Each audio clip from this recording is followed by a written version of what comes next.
Saúdo a todos com a graça e com a paz do Senhor Jesus Cristo. Mais uma vez é um grande prazer poder estar com você, Entrando em seu lar, Muito obrigado pela oportunidade de me deixar entrar em seu lar através da pregação da palavra de Deus.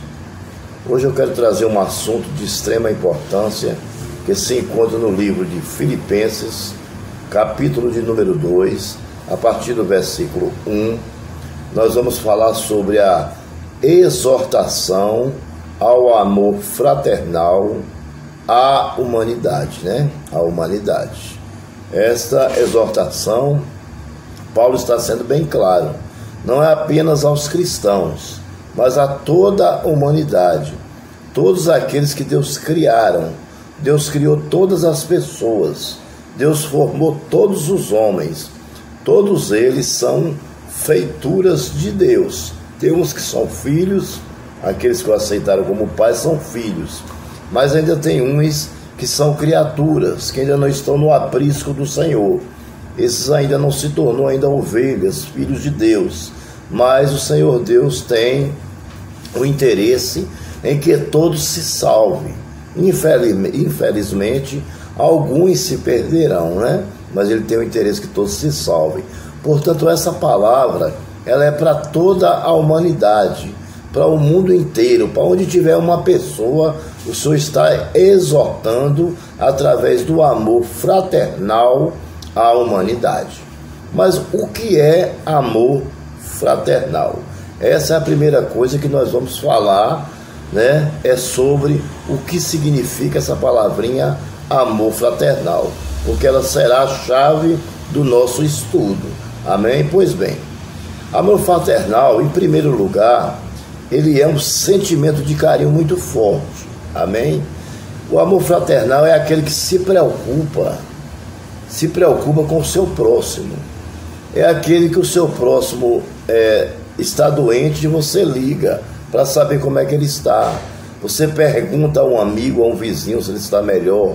É aquele que você vai à casa dele visitar ele para saber se ele melhorou. É aquele que você vai ao hospital. É aquele que você pede oração na igreja por ele. Amor fraternal é isso. É um sentimento forte, não é um amorzinho qualquer, não. E pode ser pela sua esposa, pode ser pelo seu pai, pela sua mãe, pelos seus parentes, e pode ser por um amigo, pelo irmão da igreja, Pode ser por qualquer pessoa, aquela pessoa que você sente um carinho diferente, um sentimento diferente, porque aquela pessoa já fez algo por você, entendeu? Que tocou em você e que fez você amar de uma forma diferente. Isso é amor fraternal, como por exemplo, a morte de Cristo na cruz para salvar a humanidade, É um amor fraternal, irmãos? Às vezes você deixa de fazer uma coisa por você para fazer por aquela pessoa, porque você ama aquela pessoa. Às vezes você tem R$1.000, você queria comprar um celular, mas a pessoa precisou de 500, você emprestou os 500 a ela e deixou para comprar o celular o mês que vem. Esperou, por quê? Porque você tem um amor fraternal por ele ou por ela, um amor fraternal diferente, É um amor de dedicação, de interesse pela figura do outro, amém? Gerando sentimentos positivos e construtivos, podendo até, em certos momentos, levar o indivíduo a fazer grandes sacrifícios, que só seria capaz de fazer por ele mesmo. Então, isso aí é o amor fraternal. Não se esqueça do que é amor fraternal, porque se você lembrar do que é amor fraternal ao próximo e você praticar este amor, você é uma pessoa que tem Jesus Cristo em seu coração. Amém? Pois bem, vamos lá. Filipenses capítulo 2, versículo 1, primeira parte do nosso estudo. Se estarmos em Cristo,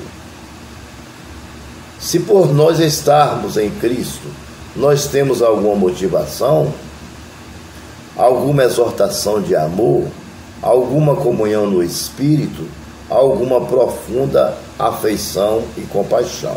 Ou seja, o fato de você estar em Cristo Jesus, é necessário que gere em você essa motivação. Amém? A motivação do amor, da exortação do amor ao próximo. Você precisa gerar em você a vontade de amar o seu próximo, a vontade de ter comunhão com o Espírito, amém?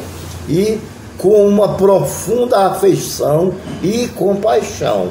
Você precisa se compadecer do seu próximo, ou então você não tem esse amor fraternal de jeito nenhum. Se você não tem profunda compaixão do seu próximo, então você não tem amor. O que é uma profunda compaixão pelo seu próximo? É você ver o seu próximo passando um problema, uma necessidade, e você procurar ajudar de alguma forma. Isso é compaixão. Amém, irmãos? E número 2, completem a minha alegria, tendo o mesmo modo de pensar, o mesmo amor, um só espírito e uma só atitude. Ou seja, o apóstolo Paulo aqui, na carta aos Filipenses, ele diz o seguinte: olha, gente, complete a minha alegria. Eu penso dessa forma, eu tenho esse amor, eu tenho esse espírito e eu tenho essa atitude. E é preciso que vocês também tenham essa mesma compaixão, esse mesmo espírito, essa mesma afeição, essa mesma alegria, entendeu? Essa mesma alegria. Então, se vocês que estão aí, vocês que são os filipenses, estão aí em Filipos, né? Vocês tiverem esse mesmo pensamento, essa mesma atitude, esse mesmo amor que eu tenho, vocês estão completando a minha alegria. Então a mesma coisa é um pastor de uma igreja. Ele busca a Deus, ele estuda a Bíblia para buscar o amor fraternal, para buscar a alegria, a afeição, o pensamento de uma atitude para com o seu próximo, de uma boa atitude, entendeu? Para com o seu próximo. E o Espírito habita nele. Então o que ele quer? Que os membros da sua igreja sejam como ele, tenha este mesmo amor, esta mesma alegria e esta mesma atitude com o Espírito, porque isso completará nele a sua alegria, assim como o apóstolo Paulo pediu para a igreja de Filipos. Capítulo número 3. Nada faça por ambição egoísta ou vaidade. Ou seja, vamos supor que eu seja professor da escola dominical, que na realidade eu sou mesmo, né? Mas aí uma hipótese. Aí tem muita coisa que eu sei e posso ensinar para ajudar a igreja, mas eu pego aquilo e guardo só para mim. Ensino as coisas mais simples, e aquilo que poderia salvar, abrir os olhos e a mente e o coração do irmão da igreja, eu vou e não prego, eu guardo só para mim. Então estou sendo o quê? Egoísta. Eu estou querendo a bênção só para mim, não. Se o Senhor me deu o entendimento de aprender, porque Ele quer que eu passe a outras pessoas. Amém? Isso aí é você não ter um amor egoísta. Amém? É você não ter um amor egoísta. Não façam por ambição egoísta ou por vaidade. Amém? Não seja vaidoso ao extremo. Vaidade por vaidade, tudo é vaidade. Amém? Você tendo o que comer, o que beber, uma casinha para você morar, entendeu? Ainda que você pague um aluguel, mas que Deus lhe dê condições de você pagar, né, o que vestir, e tendo a sua saúde para fazer a obra do Senhor, já é o suficiente. Se você tem Cristo em sua vida, já é o suficiente, porque as demais coisas elas vêm gradativamente. O Senhor irá acrescentando de acordo com a forma que você vai se preparando para recebê-la, essas bênçãos, porque Deus só dá uma bênção à pessoa quando a pessoa está preparada para receber essa bênção. Eu sempre, de vez em quando, eu faço essa pergunta. Você ora e pede sempre as coisas a Deus, mas será que você está preparado para receber o que você está pedindo a Deus, Deus sabe se você está preparado ou não. Talvez se você receber, você sai da presença dele. Então, mas humildemente considere os outros superiores a si mesmo. Ou seja, eu tenho que considerar o meu irmão superior a mim. Amém? Não é porque eu estou da igreja e ele nunca foi numa igreja que eu vou considerar melhor do que ele, não, de forma nenhuma. Eu vou considerar menor do que ele. E faço questão de demonstrar isso, para que ele saiba que dentro da igreja as pessoas são humildes. São humildes. Talvez ele esteja precisando ver a humildade em alguém para acreditar em alguém. Porque hoje em dia está difícil de acreditar. Até para você escolher uma igreja para você congregar, está difícil. Porque as pessoas estão esquecendo da humildade, estão pensando mais só no financeiro. Amém? E número 4, cada um cuide não somente dos seus interesses, mas também dos interesses dos outros. Então nós que estamos dentro da igreja, nós não podemos pensar só no nosso umbigo, só nos nossos interesses, só no que está acontecendo de bom com a gente. Ah, tá bom demais, minha barriga tá cheia, eu tô com saúde, eu tô nem aí com ninguém, entendeu? Não é assim que a coisa funciona, de jeito nenhum. Não. Se você é um cristão, verdadeiramente cristão, e se os frutos do Espírito estão em você, se você dá fruto para a obra de Deus, então você tem que cuidar de você, mas não só de você, dos seus interesses, mas não só dos seus interesses, mas cuidar das outras pessoas, do seu próximo e dos interesses do seu próximo. Ajudar ele a administrar, né? Ensinar ele o caminho certo por onde que deve andar. Como? Através da pregação da palavra de Deus. Porque através de mim não vai acontecer nada, absolutamente nada. Só vai acontecer se for através da palavra do Senhor, né? Com a eficácia do Espírito Santo de Deus. Vamos lá, número 5. Seja a atitude de vocês a mesma de Cristo Jesus. Amém? Então, qual é a atitude de Cristo Jesus? Amar a toda a humanidade. Morreu por toda a humanidade e veio para todos. E não fez acepção de pessoas. Então, o que nós temos que fazer? Morrer fica difícil, a gente morrer pelas pessoas. Eu acho que ninguém tem condição de morrer como Cristo morreu, como Cristo se entregou numa cruz por nós. Eu creio que não. Mas nós podemos amar o nosso próximo, amar a Deus sobre todas as coisas e amar o nosso próximo como a nós mesmos. Pelo menos isso nós temos que tentar fazer. E procurar ajudar o nosso próximo. Ajudar. Não com palavras vãs, né? Mas com aconselhamento, se ele quiser. Se ele não quiser, dá um tempo, depois se um dia ele quiser, ele procura.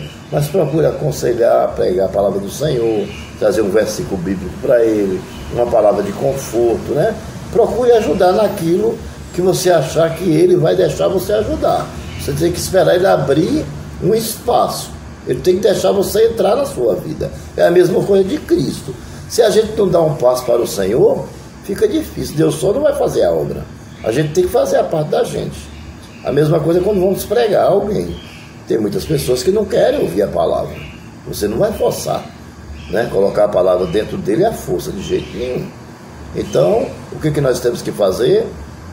Fazer o seguinte: a gente chega, dá o panfleto, sauda com a paz do Senhor, né? Sauda com a paz do Senhor e vê a atitude daquela pessoa. Se você sentir que ela agradou, se aceitou, então aí é a hora de você entrar.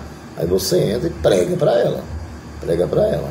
E deixa que aquela palavra vai germinar, ela é como a semente. Ela vai rachar, ela vai morrer, vai germinar, vai nascer um broto, o broto vai crescer, vai ficar uma árvore frondosa, vai dar flores, frutos, né?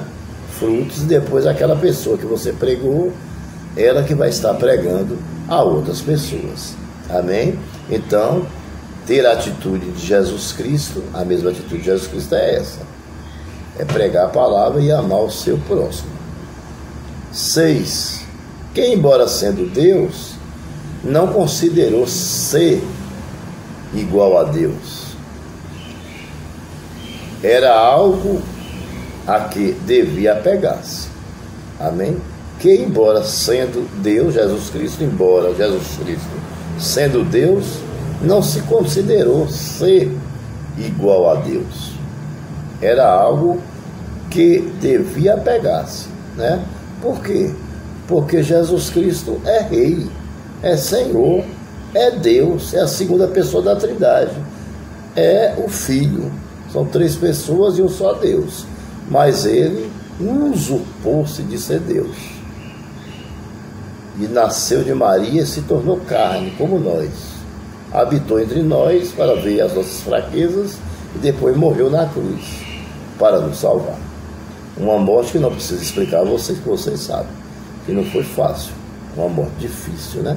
Sacrificial. Entendeu? Uma morte sacrificial, né? 7. Mas se esvaziou-se a si mesmo, ou seja, se esvaziou de ser rei, se esvaziou de ser Deus, se esvaziou de ser divindade, tirou as suas vestes santas, imaculadas, as suas vestes reais, e lançou fora, e veio em forma de servo, tornando-se semelhante a nós, semelhante ao homem. Amém? Ele tornou semelhante ao homem. Para encerrar essa primeira parte, versículo 8.